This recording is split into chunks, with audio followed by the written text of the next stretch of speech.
Oh, I think it's working. Look at that, folks. The inner zones have opened up one more time to let us come through for another episode of Wheelchair Wednesday. I'm your host, Wheelchair Rick. I'm a T3, T4 paraplegic. And today we have a special guest coming to us all the way from the great state of Florida. But before we get to him, you guys all know the deal. Let's go ahead and roll the intro. Welcome to Wheelchair Wednesday.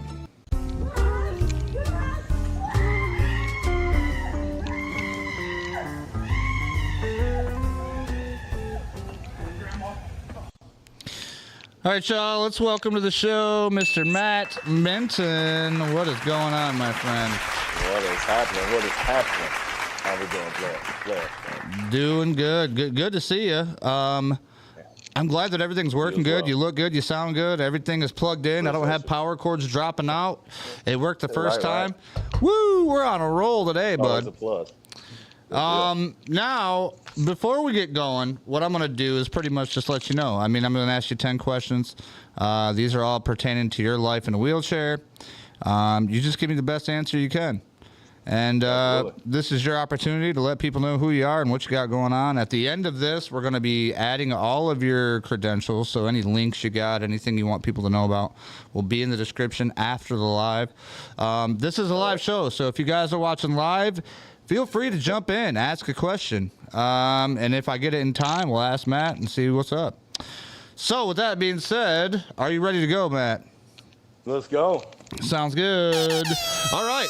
Number one is the most important question to people that aren't in a wheelchair. Every time they come up to you, they ask you, how did it happen? So what I want you to do is go ahead and introduce yourself, tell everybody who you are, where you're from, and then just kind of how it happened. All right, so I'm Matthew Minton. I'm 34. I'm originally from North Carolina. I've been in Florida now for off and on for about 6-7 months now. How it happened. So I was an arborist for the better part of my career, 10 years as a professional climber. And I started working for a company out of Rock Hill, South Carolina. And I had ordered some new gear, right? So this was on a Thursday. I had ordered the Spider Jack Dyneema descending device.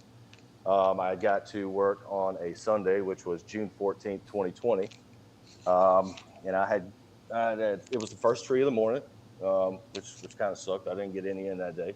Right. I climb up, I tie in, I sat back on my descending device, and there was a 3/8 screw that stripped out and pretty much fell apart on me, which caused me to fall, which something I normally don't do during the climb is trim all of my limbs on the way up, right?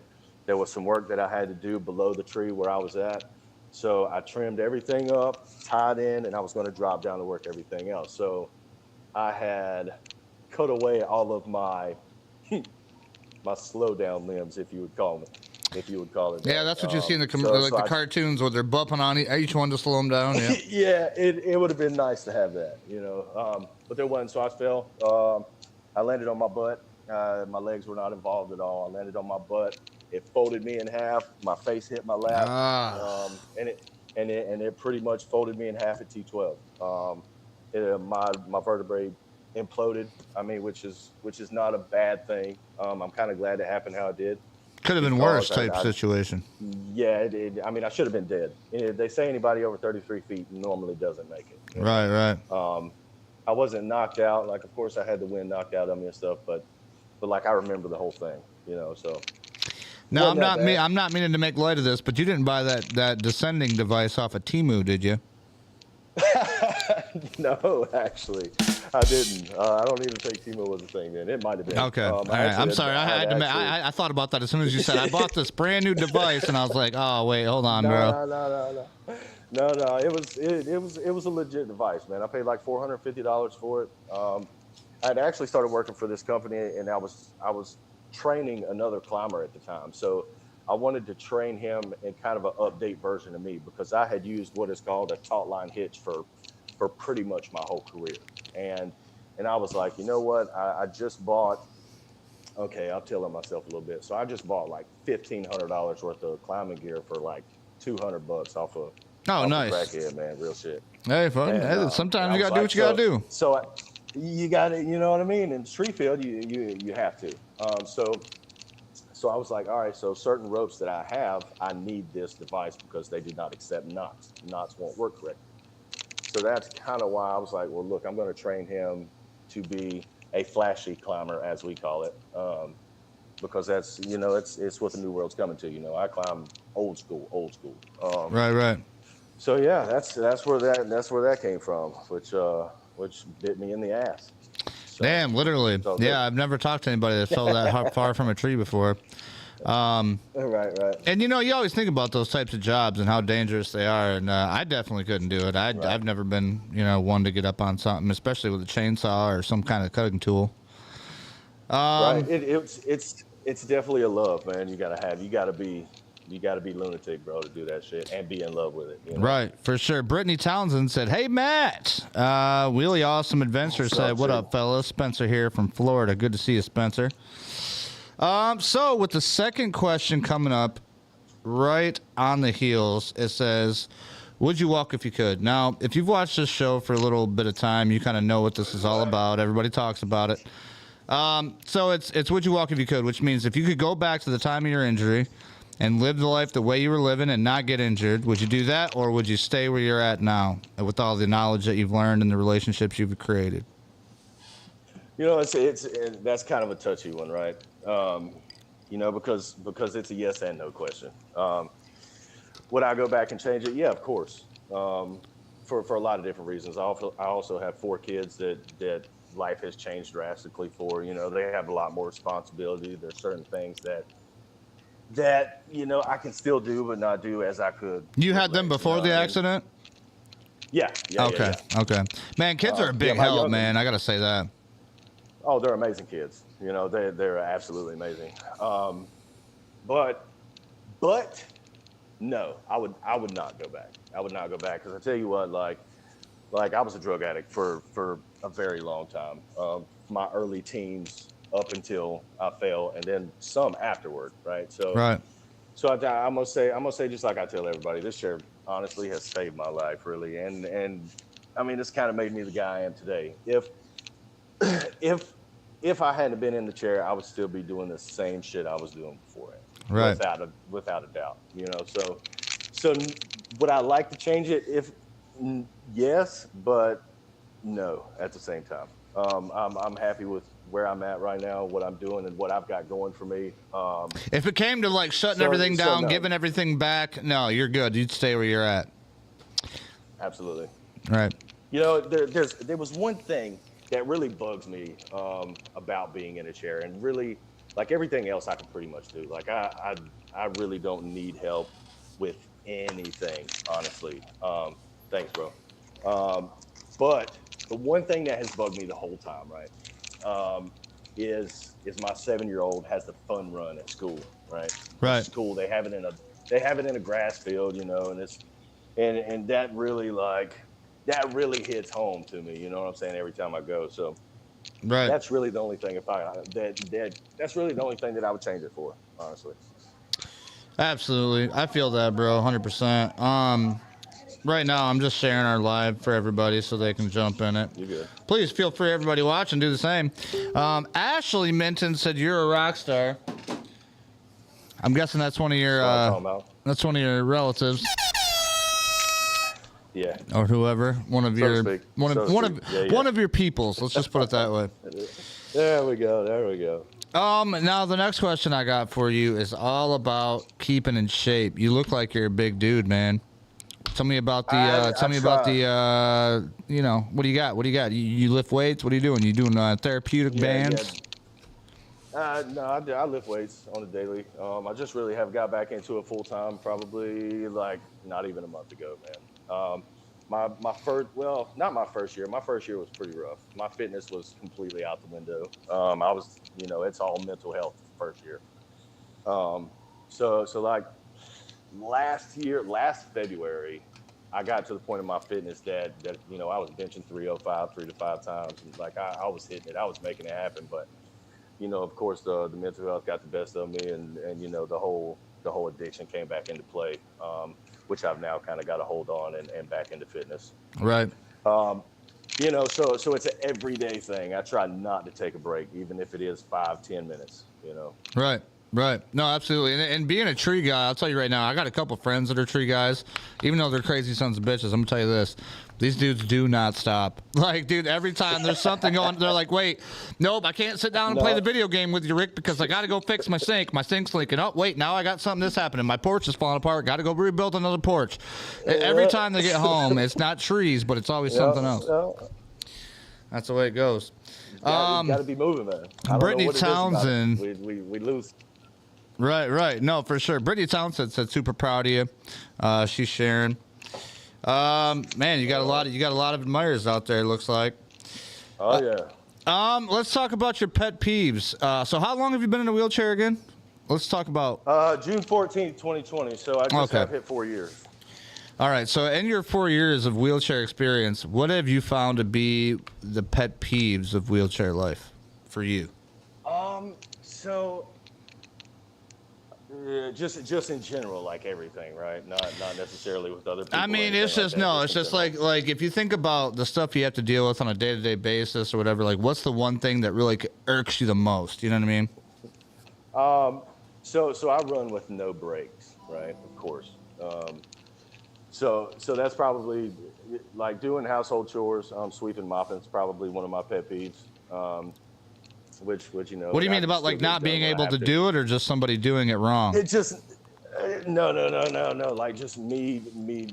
You know, you sweeping and mopping like not having brakes. You know, you just kind of roll all over the place. You roll wherever everything pushes you. You know what I'm saying? Which is easily fixed. I just refuse to do it. You know, so that's on me. Right. Another pet peeve is like, I mean, of course, like the whole bowel bladder thing, man. It's a really bummer. But as far as like a pet peeve about other people, like there's not really a whole lot of shit that bugs me about being in a chair other than being in a chair, right? Right. But like if we were talking about other people, right? The one thing that really bugs me is like, I mean, I understand that not everybody is knowledgeable on the chair user, right? I dig that.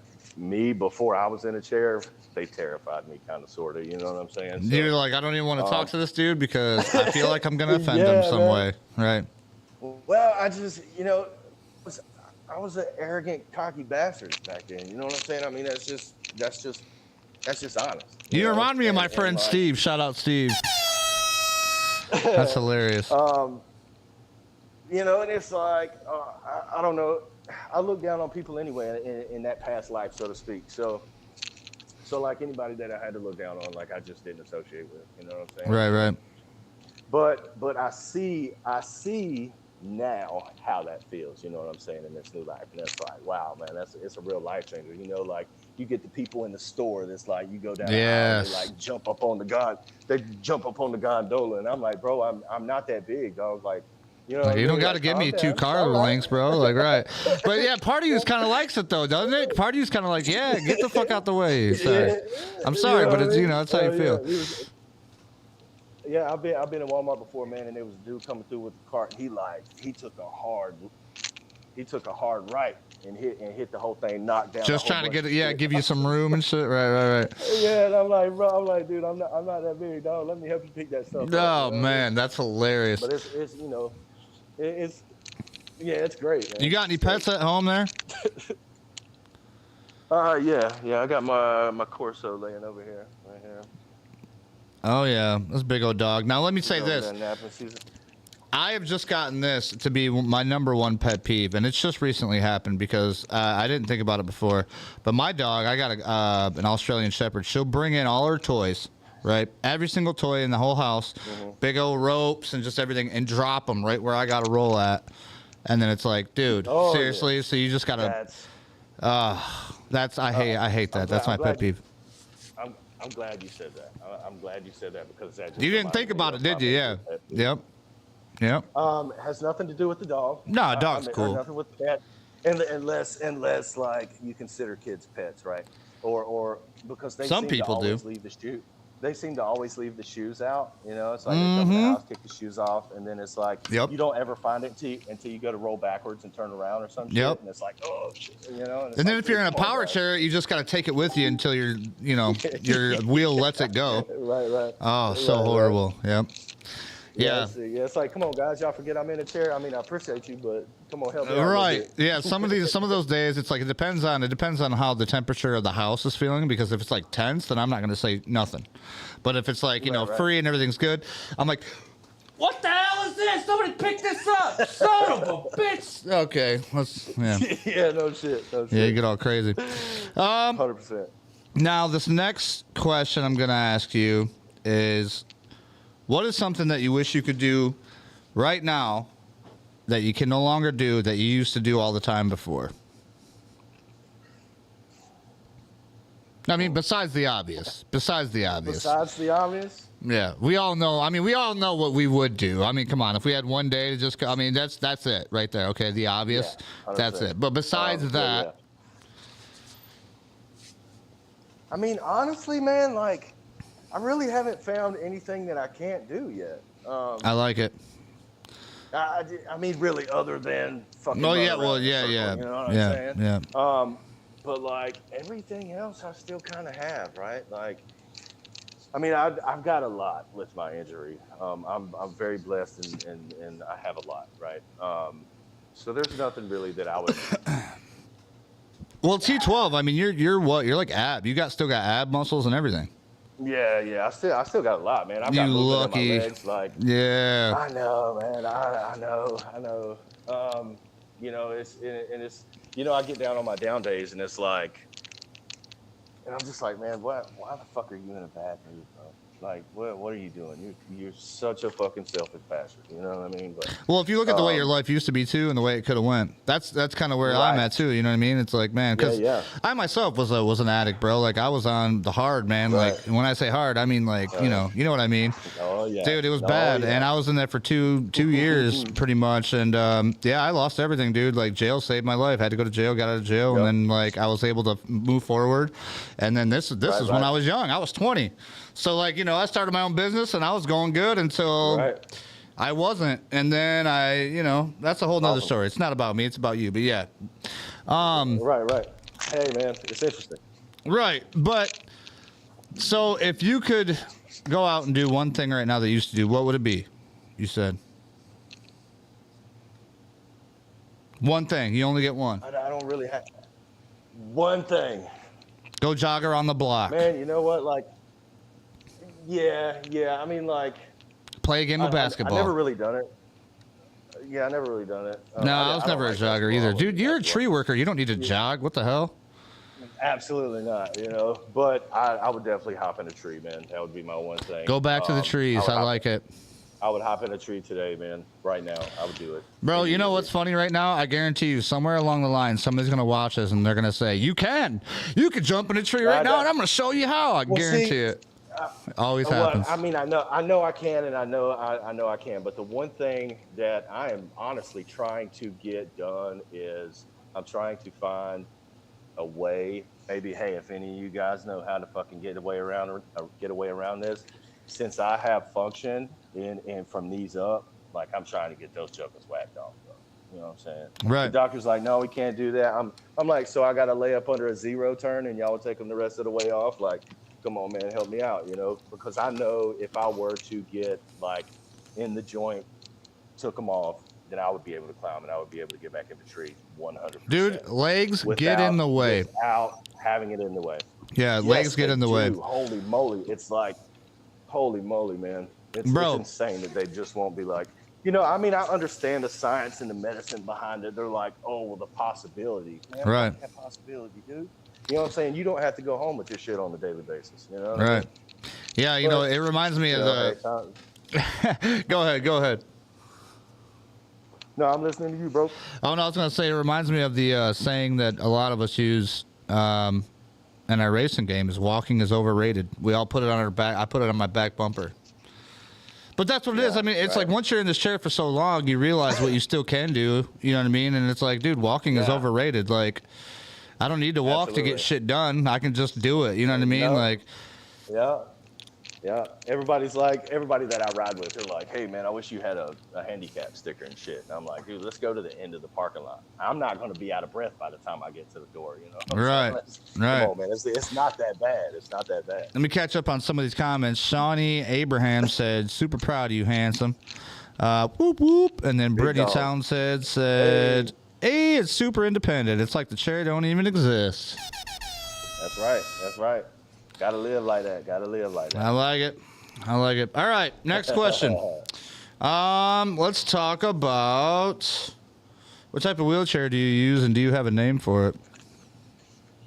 So, no, right? So I don't have a name for it other than "Come here, bitch." But Come here, bitch. no, yeah. So I used the Tie Light, the Aero Z, or no, not the Aero Z. I actually had like a 15-year-old chair that I had ordered from a guy out of California, because the one that they had built for me to begin with was like 16 and a half, 17 inches wide. Damn. I'm a little guy, bro. I'll say I'm you a don't need little that guy, many right? inches, bro.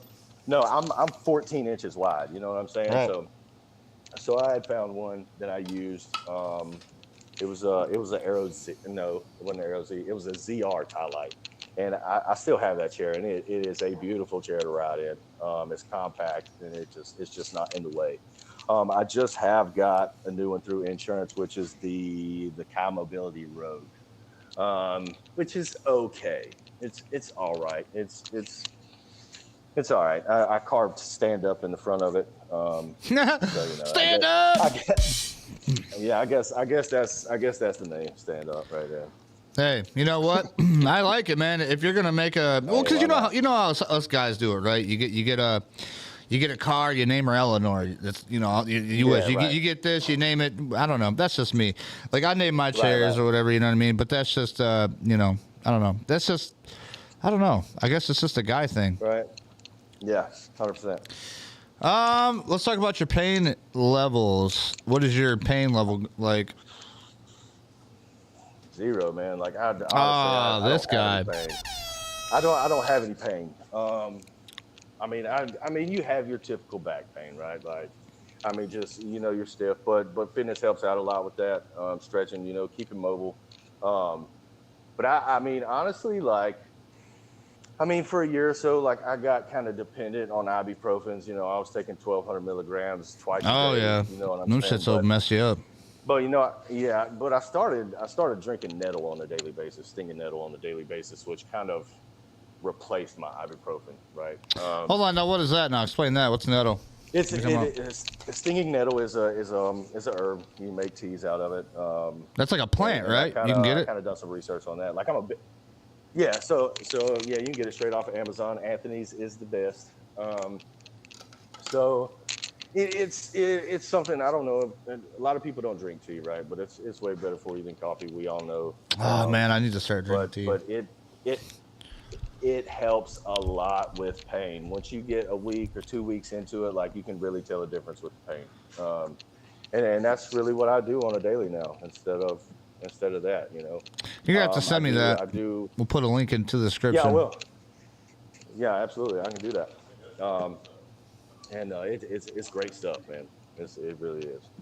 A little bit of that, you get you some natural cane sugar throw off in there, Bo, and it's good, man. It's All right. good.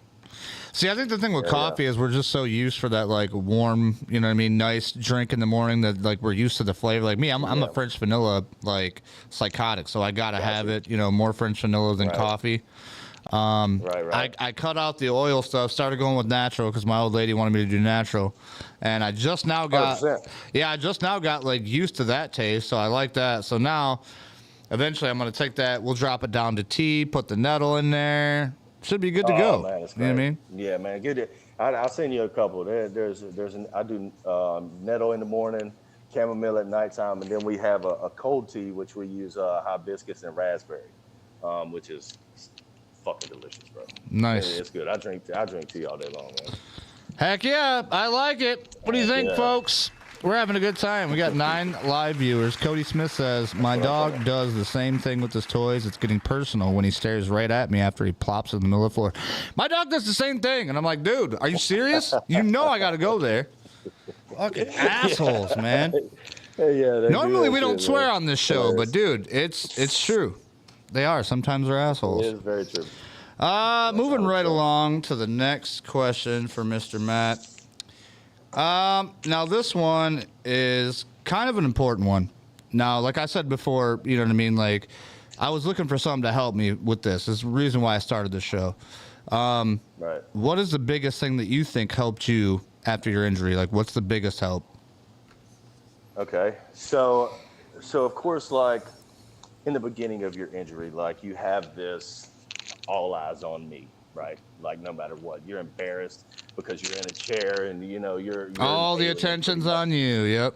Yeah, which I've always kind of been like the life of the party kind of guy, right? Mm-hmm. But being in a chair, it's like, you just want to hide from everybody. Yeah, I know. You know?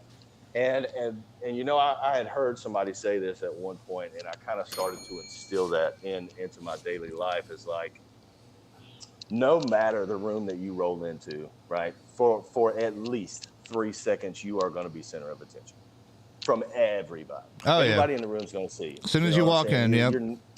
Yeah, or roll in, I should say. You know what I'm saying? You're going to be center of attention, and as soon as you learn to use that to your advantage, people really start to look at you in a different manner, other than like I was beforehand, like turning the shoulder, like, oh, I'm just not even going to look that direction. You know what I'm saying? Like, yes. Make it known to them that awareness. You're crippled. Right. You know what I'm saying? And it's like, and it learns, and it makes things a lot easier. I know it does for me. Because I 100% accept who I am now. You know what I'm saying? It took me up until my 1 year mark to really start accepting it. It was hard after that, but right now I wouldn't change it for anything, man. So just advice that I give to most people, like a lot of people kind of I've noticed that they get annoyed with the how'd it happen or just the normal questions that people ask. But right. At the same time, I'm like, listen, man, like me, before I got put in the chair, I had no knowledge of spinal cord injury, none whatsoever. Right. I've been through, classes and courses through like safety to do with climbing and all that shit. And that's one thing that they never taught us is anything about a spinal cord injury, which is nuts. Oh, dude, yeah, it's ridiculous. But, it's nuts. It's like it was unknown to me. Bro, the knowledge right now in hospitals, they still don't know much. They're like, oh well, it's new to us.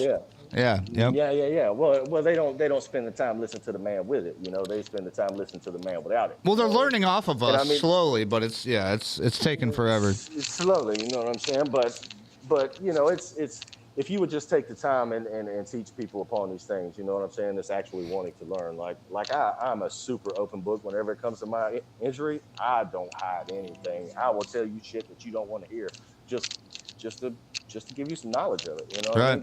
Just to let you know where I'm at. Because it's interesting to me.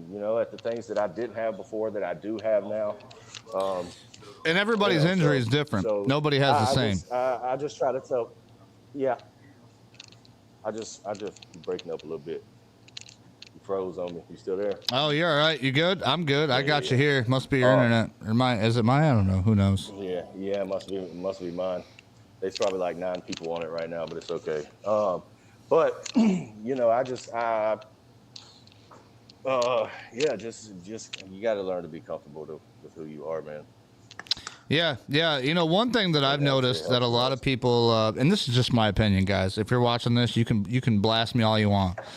But in my opinion, I believe that so many people waste their time worrying about walking again that they forget how to adapt into their new life. You know what I mean? Like, dude, if you keep thinking that this is just temporary and you're just going to go out, no, you know what? This is okay, guys. I'm going to walk in a year now. It's going to be okay. You ain't got to worry about me. And then all of a sudden, a year comes up, and then boom, you ain't walking, bro. So now what? You know what I mean? The quicker you get acclimated, the better off you're going to be. Absolutely. You can't set impossible goals being in a chair, right? Like, right. I mean, a possible goal is like, I'm going to go out there and change that tire on the car, or I'm going to go mow the grass or some shit like that. So that's some realistic goals. Walking, maybe so. Maybe some people can get where they can walk. I can stand a little bit and all that shit, but me walking, I don't even stress on that shit no more. You know what I mean? Bro, you just made my upper lip and sweat when you just said change a tire on a car, because I'm sitting here thinking like, wait a minute, I'm a T3, T4, which means if I get down there, I don't have any ab strength. I'm going to be down there forever. I might get stuck down there, and then I might need help back up. But I might be able to do it if I had a little bit of, yeah. And I'm like, dude, you got me thinking like, oh my gosh, there's so much things. There's so many things that you got to worry about. You can do it, man. Even if you got to lay on your side, bro, you can do it. Oh, man. Anyway, my bad. Go ahead. I always cut people off, and I feel bad for it, but I always get these thoughts. And I'm like, man, I got to say it. Say it so you don't forget it, bro. That's how I work. You know? Right. But yeah, I mean, that's pretty much it on that one. Well, let's talk about this one. What about your hobbies before and after the injury? What did you do beforehand for hobbies? So nothing. I mean, nothing's really changed a whole lot, right? Like, I mean, I love to kayak, I love to hunt, I love to fish, I love to do all that stuff. You still do all that? And I still do all that. I've been fighting with these guys trying to get them to go kayaking since I moved down here. Who's these guys? You keep looking at people. You got roommates? What's going on there? These guys. All right. So for those that don't know, is I'm in a sober living called Oxford House here in Palm Coast, Florida. I've been here for about 3 months now. Trying to pursue something that I'm trying to change in America. Right. We'll get to that in a minute. But so I've got 7 other guys that live here with me. Great guys. So that's who I'm talking about whenever I say guys. Oh, okay. You know, they get it done, but at the same time, it's like, hey, we need to get out and do some things. And, you know, sometimes we can, sometimes we can't, you know? Right. Ashley Minton said, Lexi said, love you. Love you too, baby. That's my daughter. Oh, nice. So my next question to you would be traveling. What do you think about traveling in a chair? Well, you don't have any points of like pain, so it shouldn't be much to you, huh? No, not really. Like as far as like the car, I mean, it gets annoying, right? Because you know, most parents don't have butt cheeks, you know, so it's like 2 elbows back there, like digging into shit. Yep. Yeah, which gets kind of painful at times. You know, I've been on a plane a few times since. Which is okay. I only flew from Florida to South Carolina or North Carolina, Charlotte, which is okay. It's kind of a little weird when you got to pee, you know what I mean? And the guy next to you is like, "What are you doing?" But you know, hey, it is what it is. I don't. Like I'm sticking a thing up my urethra to drain my urine. Would you like to help me, sir? Yeah. You know what I mean? Yeah. Well, the last time I rode, like, I didn't say anything, right? Like, I just put the cover over my head, and I was, you know. You're like, nobody can see what I'm doing. You got a bunch of motion and shit down there. Oh, my God. They probably think you're pleasuring yourself over there getting all crazy. Yeah, dude. So I take the cover off, and me and this guy make eye contact. He's like, oh, no. We make eye contact, and he's just looking at me. He didn't want to say shit. And I'm just like, you want to know what I was doing? Oh, no. You know what you should have said? You should have looked over, and you should have said, was it good for you? Oh, he would have lost it. I bet you. You want to help next time? What's up, buddy? You want to help next time? I could use a hand on the next one. That'd have been funny, too. I could use a hand on the next one. Yeah, you know. Oh, that's great. Yeah. All right, Matt. This brings us to, I think, is the most important question, which is why I leave it for the very last part.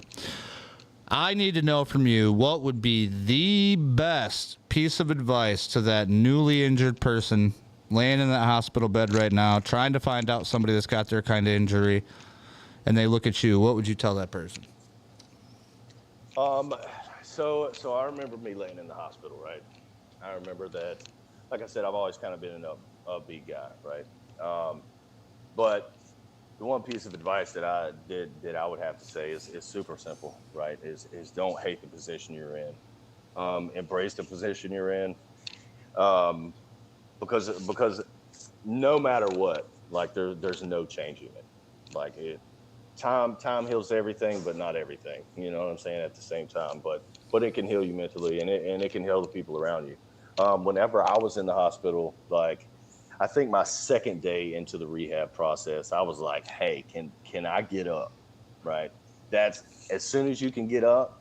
Even if they don't come in there and be like, hey, we got out or OP or whatever, you know, all the stuff that they got you doing, right? Right. Just get up, roll around the halls, get moving, man. You know, and I actually had my mom come through, and I was like, I called her, and I was rolling up and down the hallway. It's like second, third, fourth day, and I keep seeing like all these people just laying in bed, like just fucking hating life, man. And Come I'm like, Mom, on, right? go Like to get the them out there, right? yeah. Yeah, I'm like, Mom, go buy me a 10-pound bag of Jolly Ranchers. I gotta get these fucking up, dude. Like it's just killing me. You know what I mean? Nice. So that's what I did. I got the little styrofoam cups, and I filled like 20 of them jokers up, and I was hitting everybody's room. Look, dog, you got to get up. You got to get up. And before it's over with, I got 5, 6, 7 people rolling down the hallway. We got a train going down that joker. You know what I mean? You know what you got? You got a wheelchair mafia. Woo! Yeah, yeah, that's baby. what I'm talking about. That's what I'm talking about. Rolling in the streets. That's it. You got to accept it. You know what I'm saying? A lot of people say don't accept it because once you accept it, that's where you'll be for the rest of your life, right? Yeah, that's all bullcrap. Yeah, it's all BS, man. I personally think, which is just only my opinion, that the sooner you accept it, the further you can go. Absolutely. The more stuff you can learn to do, because if you don't dwell on, like we were saying earlier, if you don't dwell on walking, bro, you're going to be able to do so many things. Let me ask you this. This is something I don't usually ask anybody. Are you religious at all? I'm spiritual, right? Spiritual, right?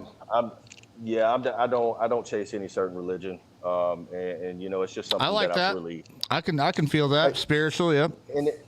And I say spiritual as in like I'm spiritual with my community, right? Like the man standing next to me or sitting next to me, rolling next to me, whatever the case is. Like I think helping others is what helps you internally, right? Like, well, what makes you feel good, right? Yeah. So like that's like the environment right around you, right? I mean, so it's all the same. Right. I mean, like I said, I believe what I believe in, but like they say, with God or whatever, that he helps those who help themselves. So who's to say that that's you know what I mean? That the environment that you're around, that the place that we live, if you believe in karma at all, well, what makes you think that if you don't try to help yourself, it's going to help you out? So anyway, look at it. It's you know what I mean? It's, you got to get moving. Like you said, you got to get moving. You got to get up. You can't just sit still. You got to get moving. Yeah. Yeah, you can't just sit there and dwell, man. See, you're never going to get anywhere. Never going to get anywhere. No. I've got a couple friends now that I try to help almost on a daily basis. I would say daily, but I do forget sometimes just because I have other things going on. But you get in a still spot to where it's like, oh, I don't want to get out of bed, and it's like, oh, I hate my life and all this shit, and it's like, man, come on, what's that gonna fix? Nobody's coming to get you out of bed. Nobody's gonna do all this shit. I call it the high road and the low road, right? You either take the high road and get up and do something, or you take the low road and you just sit your ass in bed all day and die. That's what's gonna happen. 100%. I mean, because if you don't get up and move, bro, like you got to keep things going, man. You got to try to 100%. Find something to keep you busy. You know what I mean? 100%, man. 100%. Can't give up. It's no, never. You can't give up. You can't quit. Can't quit. You dang right. I like that. Well, dang, Matt, I tell you what, stick with me. It's been fun. We're going to make sure that we get everybody your credentials so they can find you, know where to find you, know what's going on. But also, we're going to put you in the rotation, which means here from on out, if I need something like today when we had somebody back out, I might be like, yo, last minute, need somebody to go through a throwback. Let's talk about, see how you been. You want to do that? You know what I mean? So we're going to put you on a list. Yeah, absolutely. Speaking of, I got to get that list around. I got people, but I don't have like a written down list. I like to write things, you know what I mean? Keep it in front of me. Right. That's kind of how I like to do it. But either way, we appreciate you coming on the show today, sir. Yeah, absolutely. For your first time, it's been a good time. What do you think? For your leaving out, what would you say is your final piece of sign off for everybody? So I would like to announce a little something if you would. Yeah, go ahead. All right. So as I said before, I've kind of been working on something since I've been into the sober living. So I'm going to tell you a little bit of my backstory, just to kind of refresh so everybody understands what I'm trying to do here. And I'm asking for anybody that can help or has any advice on it, because this is brand new to me. It was just an idea that I had from a situation that I was in. It has really blowed up in the short time that I have made it known, but I would like it to go a little farther, just to help others, right? So as I said, I was a drug addict for 17 years, a little over 17 years. That was just my hardest drug, right? And I went to rehab last year. I got out due to a relapse, and in the time of being back home, I was trying to get into another rehab, and the 2 to 3 months that I was there, it was literally impossible for me to get into rehab because there was nowhere set up for a chair user. Paraplegic, quadriplegic, anybody in a chair, like, it's so hard to get into a rehab. So I had decided at that point that, like, something has to be done. So I started doing research. I've got pages and pages of stuff that me and friends have looked up and tried to figure out if there were any places like this, especially for people like you and me. And there's really zero, right? Like, I mean, there's none. And yeah, that's something you don't ever think about, really. It's everybody looks over us, man. I mean, not just because we sit down all the time, but everybody literally not looks physically, over us, but theoretically as well. Yes. Right. So I actually knew somebody that got me into the Oxford House here, and I'm like, look, this is something that I have to chase. I have to make this known. So I got on the SCI live page on Facebook, and I was like, look, how many people would be interested in being able to make it somewhere, right? If you're in a chair, there needs to be a facility for us with SUDs, substance abuse disorders, right? And I know quite a few. There's a lot out in Utah that I've talked to. There's actually a whole facility out there that's not set up for them, but they are housing them, right? And they can't go anywhere else because they have nowhere else to go. Right. So I will be setting up a fundraiser, hopefully after the beginning of the year, some point during 2025, which will be taking place somewhere between Palm Coast and Fort Lauderdale, for people to come from all over the United States. I just have to figure out some prices, right? I just have to come up with some numbers to figure out what goal we are trying to meet, and we're going to go from there. But if anybody has any advice on anything that I may need to know or something like that, or even people that you know that's in a chair that has alcohol problems or drug problems or something like that, get in contact with me and we'll see if we can get that rolling. Because I know it's nearly impossible if you don't already know someone in the field. And we'll do what we can for you. Awesome. I love it. Hell yeah. You heard him, guys. Now is our time to help out. And so I think that, you know what, like I said, I've never thought about that because, just because you're in a chair doesn't mean you don't need help with substance abuse or anything like that. Absolutely. And I think that's definitely something that should be highlighted. It really should. Yeah, man. So stick with me. We're going to put all this down. Anything you got as far as links, we're going to add that to the description later on. Brittany says, super proud of you. I'll see you later. You did great. Wheelie Awesome Adventure said, I'll be down in Fort Lauderdale, Miami in November. So it sounds good, man. Yeah, heck yeah. Hit me up. Yeah. Hit them up. So we're going to make sure that we get everybody ready to go. All the links will be in the description here shortly. And then we're going to add you onto the list. So you know what? We might hit you back and see what's going on. But for everybody else, if you liked watching this, if you want to be a part of it, you've never been a part of it, just hit me up on Facebook. Check me out. Wheelchair Rick. Send me a message. For everybody else, thanks for watching. And we'll see you next time here on Wheelchair Wednesday. Peace out.